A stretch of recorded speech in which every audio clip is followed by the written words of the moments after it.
ఇలా హామీలు ఇచ్చి ఎగ్గొట్టి వాళ్ళ మీదకి శిక్షలు ఏమి ఉండవు. ఈసారి నేను కానీ మళ్ళీ పార్లమెంట్కి వెళ్తే ఈ దొంగ హామీలు ఇచ్చిన వాళ్ళ మీద 420 కేసు పెట్టి రాష్ట్ర ప్రభుత్వాలని బర్తరఫ్ చేసి జైల్లో పెట్టించే బిల్లుకి ప్రైవేట్ బిల్లన్నా తీసుకొచ్చి పెడతారు. ఏంటండి, ఎలక్షన్ ముందు మేము అది చేస్తాం ఇది చేస్తామని నెగ్గడమా? ఎలక్షన్లు అయిపోయిన తర్వాత మా దగ్గర ఈ లేవు మాట్లాడితే గత ప్రభుత్వం సిగ్గుండాలి. గత ప్రభుత్వంలోనే కదా మీరు ఇచ్చారు ఈ హామీలు, మళ్ళీ గత ప్రభుత్వం చేసిందని ఎందుకంటారు? సిగ్గుండాలి. ఇంకెప్పుడన్నా సిగ్గుంటే మీకు నిజంగా చిత్తురు మనగల మనుషులైతే మీరు ఇప్పుడు ప్రభుత్వంలో ఉన్న పెద్దలు కానీ మంత్రులు కానీ గత ప్రభుత్వం ఊసెత్తకంటే మీకన్నాళ్ళు అన్ని పథకాలు ఇచ్చారు. వాళ్ళు గొప్పగా చేస్తారని అనట్లేదు నేను, కానీ పథకాలు ఇచ్చారు కొన్ని. మీరు ఇప్పుడు ఇవ్వలేని పథకాలు కూడా చాలా ఇచ్చారు వాళ్ళు. కాబట్టి ఇంకా నోరు మూసుకుని ఎదవేషాలు వేయకుండా ఎదవ మాటలు మాట్లాడకుండా గత ప్రభుత్వం ఖజానా ఖాళీ చేసింది, రాష్ట్రానికి తీసుకెళ్ళిపోయింది.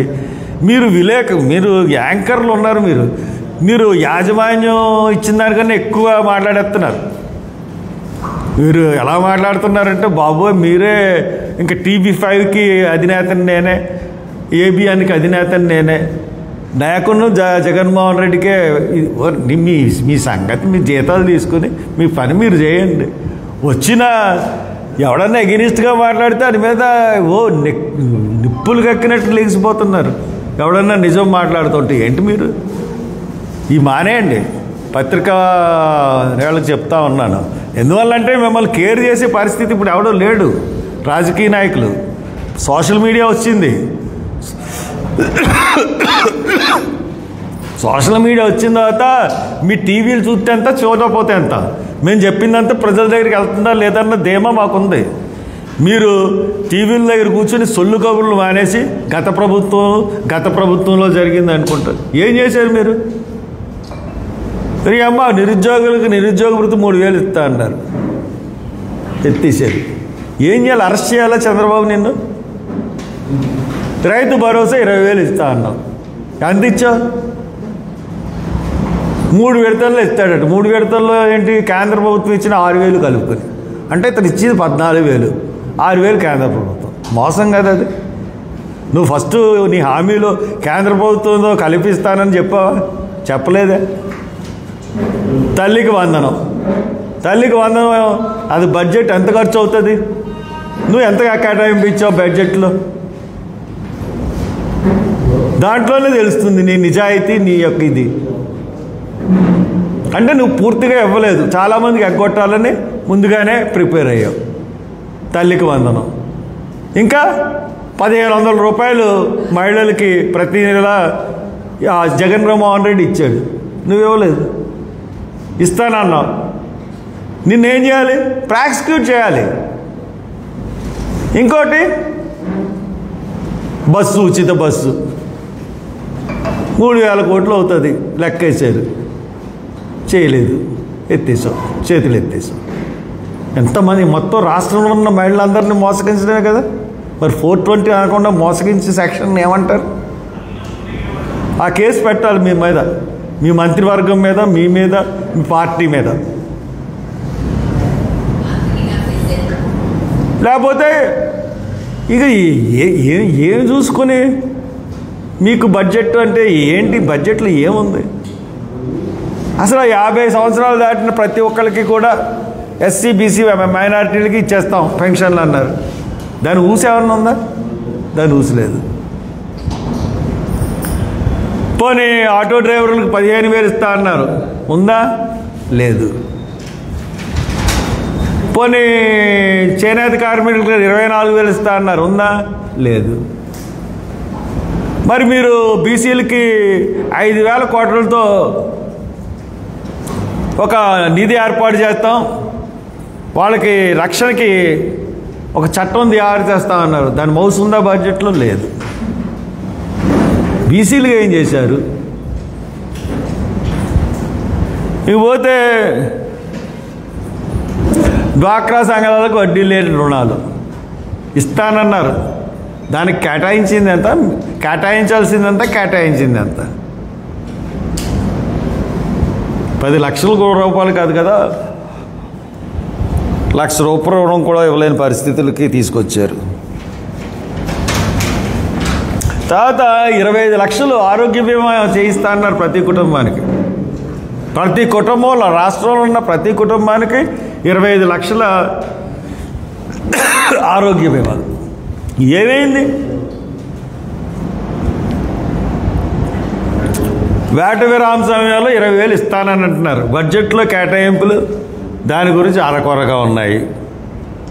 తర్వాత బీపీ షుగర్ వ్యాధులకు మందులు ఇస్తా అన్నారు. మరి ఆరోగ్య బడ్జెట్ పెంచేసే దాంట్లో అదే ఎందుకు మెన్షన్ చేయలేదు మీ బడ్జెట్ స్పీచ్లో? అంటే అది కూడా ఇస్తానన్న ప్రామిస్ అప్పుడు ఖచ్చితంగా చెప్పారు కదా, బీపీకి షుగర్కి వ్యాధిగ్రస్తులకు ఉచిత మందులు మేము ఇస్తామని. అంటే ఇప్పుడు ఇవ్వలేకపోతున్నారు. ఉచిత ఇసుక అంటే ఇంకా అది మనకి మీరు ఇచ్చే ఉచిత ఇసుక మీ ఎమ్మెల్యేలకు ఉచిత ఇసుక ఇస్తున్నారు. నేను మీలో ఎవరన్నా ఎప్పుడన్నా రాగలిగితే డ్రెస్ అని తీసుకుని మీరు ఎవరన్నా మీ తెలుగుదేశం వాళ్ళు ఎవరన్నా మా ఇంటికి రాగలితే మీరు నిర్ణయించిన లేదా ప్రెస్ వాళ్ళు నిర్ణయించిన ఒక ఇసుక రేవుకి వెళ్దాం. అక్కడ ఉచిత ఇసుక ఎలాగా పంపిణీ అవుతుందో చూద్దాం. ఛాలెంజ్ చేస్తున్నాను మీ తెలుగుదేశం లీడర్లు ఎవరికన్నా సరే, అంటే నా స్థాయికి సరిపడే లీడర్లు, ఒక ఎక్స్ఎంపీ కానీ, ఒక ఎమ్మెల్యే కానీ, ఎక్స్ఎమ్మెల్యే కానీ, ఎవరైనా సరే రండి మనం వెళ్దాం. ఒక ఎక్స్ఎంపీ అయితే చాలా సంతోషం. మీరు ఎవరైనా వస్తే నేను వస్తాను, ప్రెస్ వాళ్ళు డిసైడ్ చేస్తారు. ఇక్కడికి వచ్చిన తర్వాత వెళ్దాం. మీరు ప్రెస్ వాళ్ళు డిసైడ్ చేస్తే ఇసుక ర్యాంప్కి వెళ్దాం. ఎంత ఉచిత ఇసుక ఇచ్చేస్తున్నారో చూద్దాం. తర్వాత అన్నిటికన్నా దారుణం ఎస్సీలను మోసం చేయడం. 77 జీవో ఇచ్చాడు జగన్. దాంట్లో జగన్ ఇచ్చిన జీవోలో మేము చిన్నప్పటి నుంచి ఫీజు రియంబర్స్మెంట్ చదువుకుని ఈ స్థాయికి వచ్చాం. ఈ రోజున ఇక్కడ కూర్చుని నేను ఎంఎస్సీ చదువుకుని ఇక్కడ కూర్చున్నానంటే ఫీజు రియంబర్స్మెంట్. అప్పుడు స్కాలర్షిప్స్ అనేవాళ్ళం మేము. ఆ పథకాన్ని జగన్ తీశాడు కాబట్టి జగన్కి ఓటేద్దని చెప్పాం మేము. కానీ మీరు ఆ పథకం ఇస్తానని చెప్పి మోసం చేశారు.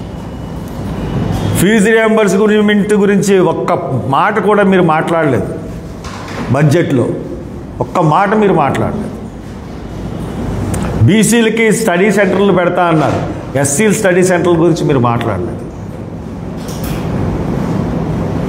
అలాగే కుల వ్యవస్థని నిర్మూలన చేయడానికి, కులరహితం చేయడానికి ఇంటర్ కాస్ట్ మ్యారేజెస్ చేసుకుంటే ప్రోత్సాహం ఇస్తారు. ఆ దాన్ని కూడా తీస్తారు జగన్. అది ఇస్తా అన్నారు, అది ఇవ్వలేదు. అలాగే ఎన్నో పథకాలు, ఎస్సీ పథకాలు, బుక్ స్కీమ్ అని కానీ లేకపోతే చాలా స్కీములు, మెయిన్ స్కీములన్నీ కూడా ల్యాండ్ పథకం, ల్యాండ్ కొనుగోలు పథకం కానించి 25 స్కీములు మీరు తీసేశారు, ఎస్సీ స్కీమ్స్ అన్నీ కూడా. తర్వాత ఫీజు రియంబర్స్మెంట్ కాకుండా స్కాలర్స్కి, ఎస్సీ స్కాలర్స్కి, బీసీ స్కాలర్స్కి వాళ్ళకి స్టైఫండ్ ఇచ్చి ఉచిత ఫ్రీ మీల్స్ పెట్టి సదుపాయం ఉండేది హాస్టల్స్లో, యూనివర్సిటీ హాస్టల్స్లో. జగన్ తీసేశాడు. మీరు ఇస్తా అన్నారు, మళ్ళీ మీరు మోసం చేశారు. అలాగే స్టడీ సర్కిల్ అని, ఏపీ స్టడీ సర్కిల్ అంటే ఫేమస్, దాంట్లోంచి ఎంతోమంది ఐఏఎస్లు వచ్చారు. అటువంటి స్టడీ సర్కిల్ అన్నిటికీ కూడా మీరు స్టైఫండ్ ఇచ్చి అక్కడ విద్యార్థులు చదువుకున్నానికి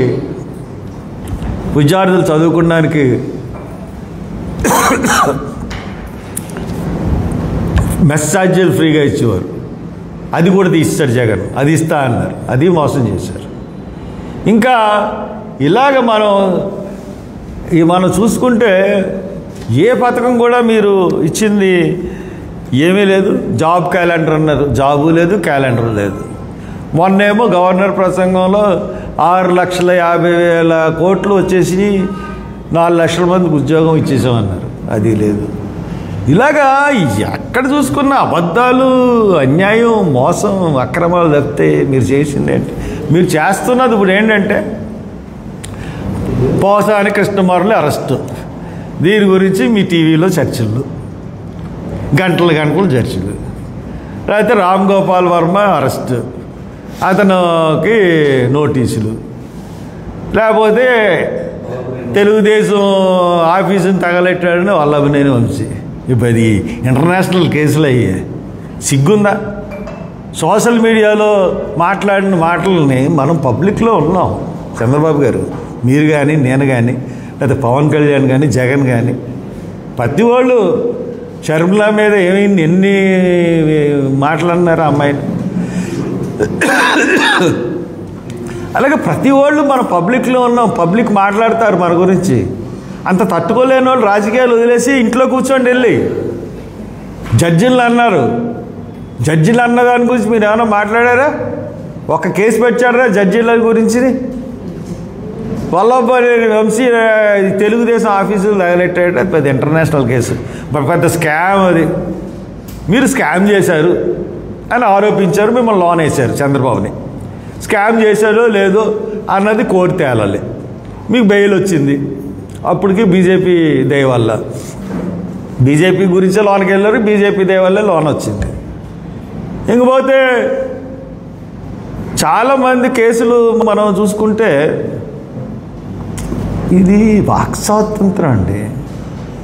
రాజ్యాంగం ఇచ్చింది వాక్ స్వాతంత్రం. వాక్ స్వాతంత్రాన్ని దుర్వినియోగం చేయొచ్చు అంటే దుర్వినియోగం చేయకూడదు. అలాగని చెప్పి మీకు ఇచ్చిన చట్టాలని కూడా దుర్వినియోగం చేయకూడదు. ఏంటి ఇంట్లోకి వెళ్ళి మాట్లాడినందుకే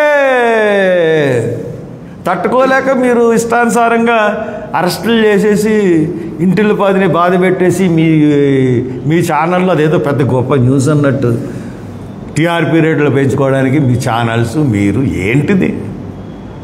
సిగ్గనేది వేయట్లేదా మీకు? ఇలా చేస్తున్నాను నేను.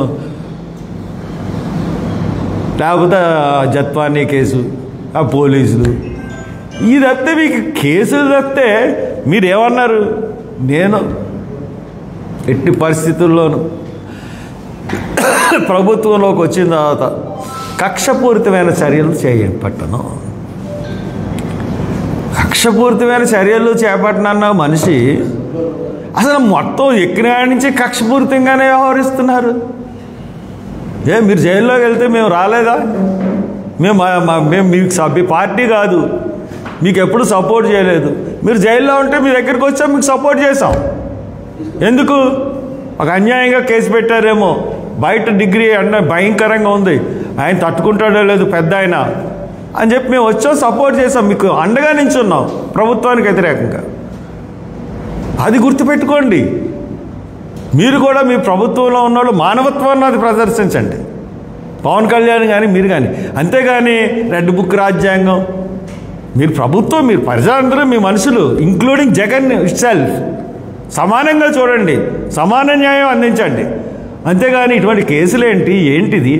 రాష్ట్రాన్ని ఎక్కడ తీసుకెళ్ళిపోదాం అనుకుంటున్నారు? It's not good. బడ్జెట్ మట్టుకు టోటల్గా ఫెయిల్యూర్, 420 బడ్జెట్. ఇంకా అంతగానే ఎక్కువ చెప్పలేను దీని గురించి. I'm very sorry to say this, mister Chandrababu Naidu. You are totally failed as a CM. Thank you.